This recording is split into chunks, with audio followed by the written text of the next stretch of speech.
Assalamualaikum warahmatullahi wabarakatuh. Hai teman-teman semua, apa kabar? Semoga selalu dalam keadaan sehat ya. Pada kesempatan kali ini aku akan memperkenalkan diri terlebih dahulu.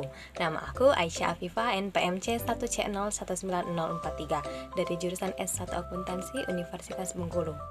Nah, kali ini aku akan menjelaskan materi dari mata kuliah Akuntansi Keuangan Lanjutan 1 dari sumber buku Akuntansi Keuangan Lanjutan 1 Ibu Dwi Martani. Nah, selanjutnya kita masuk ke materi bab 4, yaitu konsolidasi dengan akuisisi melebihi nilai tercatat ekuitas. Nah, yang pertama kita masuk ke prosedur konsolidasi. Jadi pada kenyataannya sangat jarang terjadi pengakuisisian pada nilai tercatat. Perusahaan investor biasanya akan melakukan uji kelayakan atas bisnis yang akan diakuisisi. Hasil dari uji kelayakan tersebut dapat menunjukkan apakah bisnis yang akan diakuisisi ini memiliki nilai yang lebih tinggi atau lebih rendah dari nilai bukunya. Nah, faktor-faktor yang mempengaruhi proses penilaian kelayakan bisnis saat proses kombinasi bisnis itu ada 5. Yang pertama, prospek bisnis perusahaan investi. Apakah menciptakan penghasilan tambahan bagi perusahaan pengakuisisi atau tidak? Yang kedua, kondisi industri yang umum. Ketiga, nilai strategis bisnis. Yang keempat, kualitas manajemen. Dan yang kelima, nilai wajar dari aset maupun liabilitas yang dilaporkan oleh perusahaan yang akan diakuisisi. Nah, lalu pembuatan laporan keuangan konsolidasian saat akuisisi melebihi nilai tercatat atau nilai buku tidak memiliki perbedaan yang signifikan dibandingkan dengan akuisisi pada nilai buku atau nilai tercatat. Hanya saja terdapat sedikit perbedaan pada pencatatan jurnal eliminasinya. Lalu selanjutnya itu ada diferensial. Diferensial disebabkan karena dua hal, yaitu yang pertama, perbedaan nilai wajar aset yang diperoleh dan liabilitas yang diambil alih terhadap nilai wajar. Yang kedua itu ada goodwill, yaitu nilai investasi dibandingkan dengan nilai wajar aset bersih. Nah, diferensial ini sifatnya temporer atau sementara, karena ketika membuat jurnal eliminasi yang kedua, diferensial itu akan dihapuskan atau dinolkan saldonya, dan diferensial itu tadi akan dialokasikan saldonya tersebut kepada baik ke goodwill atau ke aset yang nilai wajarnya berbeda dengan nilai tercatatnya. Selanjutnya kita masuk ke aset teridentifikasi dan liabilitas diambil alih. Nah, secara mudah disebabkan dengan adanya perbedaan nilai tercatat dengan nilai wajar dari aset atau liabilitas tersebut. PSAK nomor 22 menyatakan bahwa dimungkinkan untuk memunculkan suatu aset atau liabilitas yang sebelumnya tidak diakui oleh pihak yang diakuisisi. Jadi contohnya ketika suatu investor mengakuisisi, maka akan memperoleh aset misalnya berupa paten. Nah, paten yang diciptakan oleh pihak internal itu tidak boleh dilaporkan atau disertakan dalam neraca saldo. Nah, secara standar paten itu boleh diakui dengan cara dibeli. Jadi di sini walaupun tidak diakui pada neraca saldo, paten yang diciptakan oleh internal, namun pihak investi tadi boleh mengakui, boleh memberitahu bahwa ini ada paten yang bernilai gitu. Nah, selanjutnya kita masuk ke goodwill.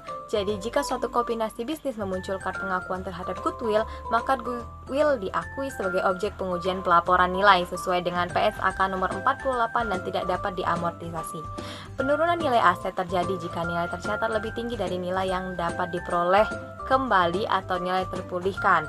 Apa itu nilai terpulihkan? Jadi, nilai terpulihkan adalah nilai yang lebih tinggi antara nilai wajar dikurangi biaya penjualan dan nilai pakai atau hasil investasi di masa mendatang. Jadi itu dipilih salah satu dan itu akan menjadi nilai terpulihkan. Lalu dibandingkan dengan nilai tercatat, yang mana akunnya adalah rugi penurunan nilai yang saldo normalnya di debit. Selanjutnya itu ada pembelian dengan diskon. Jadi selain dapat menyebabkan goodwill, maka dapat juga terjadi akuisisi dengan konsolidasi nilai wajar yang dikeluarkan oleh investor lebih rendah dibandingkan dengan nilai wajar dari seluruh aset bersih yang dimiliki investi. Jadi kondisi ini mengindikasikan bahwa saat dilakukan akuisisi maka terdapat goodwill negatif, yang mana pembelian yang dilakukan investor terjadi pada harga diskon. Jadi contohnya bisa jadi karena ada penjualan secara terpaksa gitu, makanya dijualnya di bawah harganya gitu.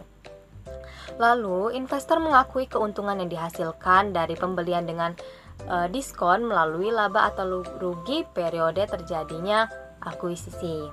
Nah, kita masuk ke contohnya. Di contoh yang pertama yaitu ada PT Nusantara membeli PT Andalas harga 1 miliar rupiah.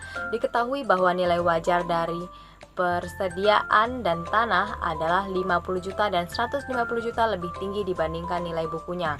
Jadi nilai wajar aset bersihnya itu ada 1,4 miliar. Maka terdapat selisih sebesar 400 juta antara nilai wajar aset bersih PT Andalas dengan konsiderasi nilai wajar yang diserahkan oleh PT Nusantara. Nah, PT Nusantara akan mencatat jurnal yaitu pada tanggal 1 Januari 2015 mencatat pembelian saham PT Andalas. Jadi jurnalnya investasi pada PT Andalas sebesar 1 miliar di debit dan kas sebesar 1 miliar di debit. Lalu membuat jurnal eliminasi yaitu saham biasa PT Andalas sebesar 800 juta, lalu saldo laba sebesar 400 juta. Itu di posisi debit, dan di posisi kreditnya ada diferensial sebesar 200 juta dan investasi pada PT Andalas sebesar 1 miliar. Nah, jurnal eliminasi saat mengalokasikan diferensial. Yang pertama itu ada persediaan senilai 50 juta, lalu tanah senilai 150 juta, lalu diferensial senilai 200 juta, itu tiga-tiganya di posisi debit, dan di posisi kreditnya itu ada keuntungan pembelian aset senilai 400 juta. Baiklah, kita masuk ke ilustrasi akuisisi dengan kepemilikan penuh.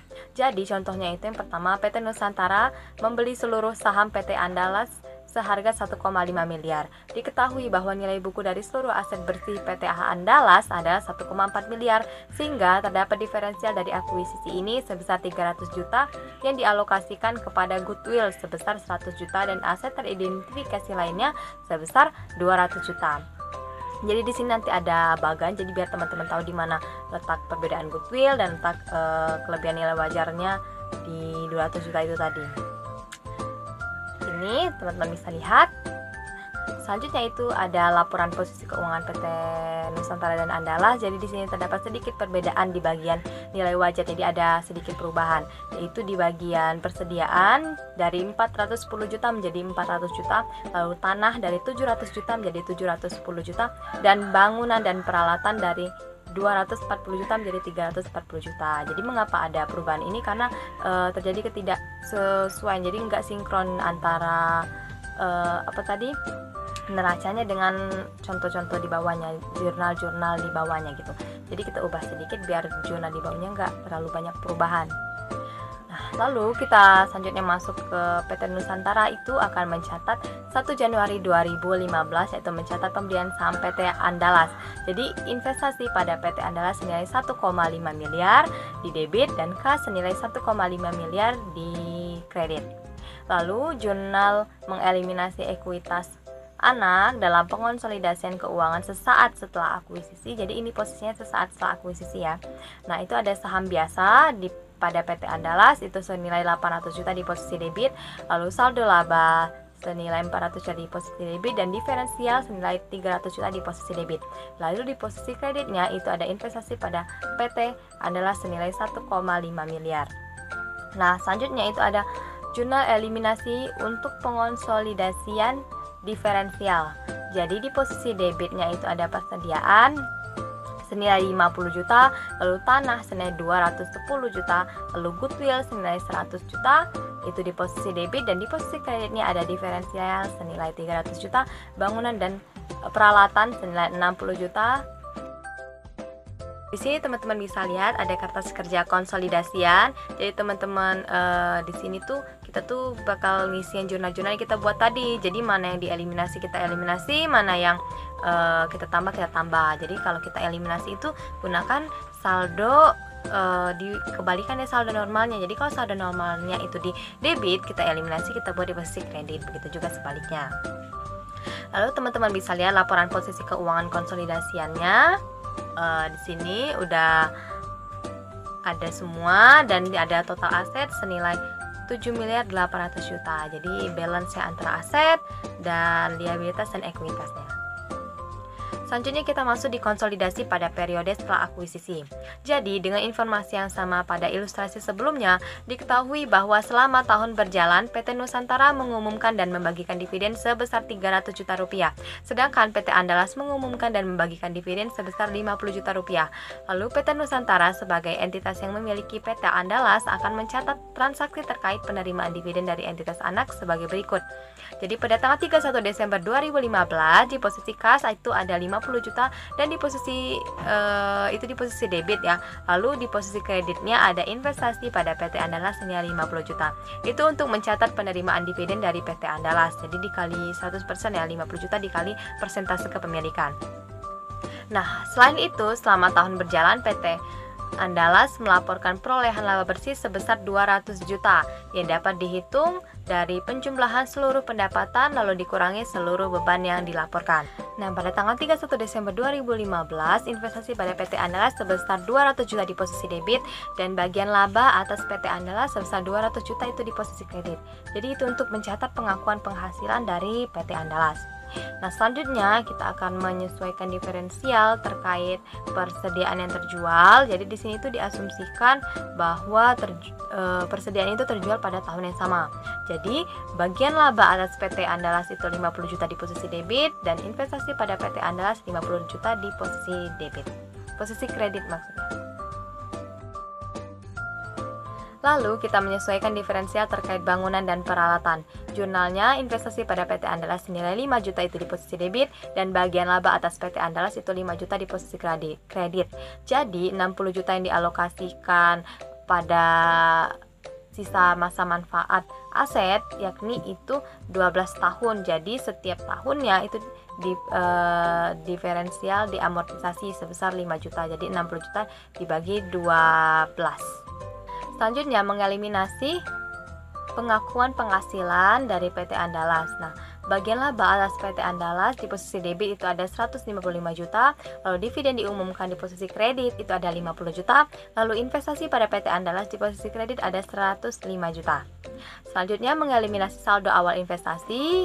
Nah, itu di posisi debitnya ada saham biasa PT Andalas 800 juta, saldo laba 400 juta, dan diferensial 300 juta itu di posisi debit. Lalu di posisi kreditnya ada investasi pada PT Andalas senilai 1 miliar 500 juta rupiah. Nah, selanjutnya itu mengalokasikan diferensial terhadap aset teridentifikasi. Nah, di sini ada muncul beban pokok penjualan senilai 50 juta karena tadi diasumsikan sudah terjual ya persediaannya, maka diubah menjadi beban pokok penjualan. Lalu ada tanah senilai 210 juta, lalu ada goodwill senilai 100 juta, lalu bangunan dan peralatan 60 juta di posisi kredit dan diferensial di posisi kredit itu senilai 300 juta. Jadi di sini diferensialnya dihapuskan lalu goodwill, tanah dan lain sebagainya itu dimunculkan. Kan karena sudah dialokasikan tadi pembagian diferensialnya. Selanjutnya itu ada pengalokasian beban penyusutan aset teridentifikasi yang tersusutkan. Jadi di posisi debit ada akumulasi penyusutan bangunan dan peralatan senilai 5 juta rupiah dan beban penyusutan di posisi kredit itu ada 5 juta rupiah. Selanjutnya ini ada kertas kerja konsolidasiannya. Di sini teman-teman bisa lihat bahwa ada laba rugi bersih senilai 755 juta rupiah dan saldo laba akhirnya senilai 1.955 juta rupiah. Jadi teman-teman bisa lihat perhitungannya ya. Di sini juga ada laporan posisi keuangan konsolidasian. Jadi teman-teman, jika akuisisi tidak pada nilai tercatat, maka itu tuh hampir sama dengan pada nilai tercatat tadi. Nah, jika terjadi perbedaannya itu, jika terjadi penurunan nilai pada PT Andalas pada investi tadi, maka akan ada jurnal penurunan nilai goodwill. Nah, selanjutnya, jika akuisisi dengan kepemilikan sebagian itu rata-rata hampir sama, cuma perbedaannya pada pembagian laba dan dividen. Nah, itu disesuaikan dengan persentase kepemilikan. Baiklah, sekian penjelasan dari saya. Mohon maaf apabila terdapat salah-salah kata. Semoga bermanfaat. Saya akhiri. Wassalamualaikum warahmatullahi wabarakatuh.